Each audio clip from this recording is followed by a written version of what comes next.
আসসালামু আলাইকুম রহমতুল্লাহ ওবরকাতুহু। সম্মানিত দিনী ভাই বোনেরা, আপনারা সকলেই কেমন আছেন? আলহামদুলিল্লাহ, আল্লাহর রহমতে আপনাদের দোয়ার বরকতে আমিও ভালো আছি।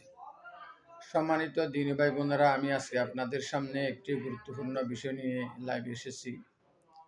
অনেক ভাই আমার থেকে জানতে চেয়েছেন, হুজুর, মাহফিল ও নির্বাচনী পোস্টারে বিসমিল্লাহির রহমানির রহিম লেখা যাবে কিনা? সুন্দর প্রশ্ন করছে ভাইকে অনেক অনেক ধন্যবাদ সুন্দর প্রশ্ন করার জন্য। আল্লাহর নাম মুখে পড়া ও সোয়াবের কাজ, লেখা ও সোয়াবের কাজ, কিন্তু পোস্টারে লেখার দরকার নেই। মুখে পড়েনি আমরা, তাহলে আমরা বিসমিল্লাহির রহমানির রহিমের বরকত ও ফজিলত আমরা অর্জন করতে পারব। অনেক সময় পোস্টার রাস্তায় পড়ে থাকে, মানুষের পায়ের নিচে ফেলে দেওয়া হয়, রাস্তায় ছিঁড়ে ফেলে দেওয়া হয়।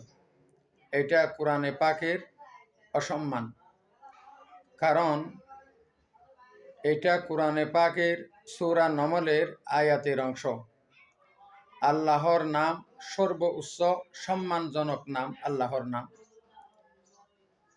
আল্লাহ তাআলা বলেন সূরা নমলের 30 নম্বর আয়াতে, ইন্নাহু মিন সুলাইমানা ওয়া ইন্নাহু বিসমিল্লাহির রহমানির রহিম। এটা বিসমিল্লাহির রহমানির রহিম, এটা কোরআনে পাকের আয়াতের অংশ। তাই আমরা পোস্টারে, ব্যানারে, দাওয়াতনামায়, লিফলেটে লেখার থেকে অবশ্যই বিরত থাকব। আমরা মুখে পড়ে নেব ইনশাআল্লাহ। আল্লাহ আমাদের সবাইকে বোঝার তৌফিক দান করুক। আমিন সুম্মা আমিন।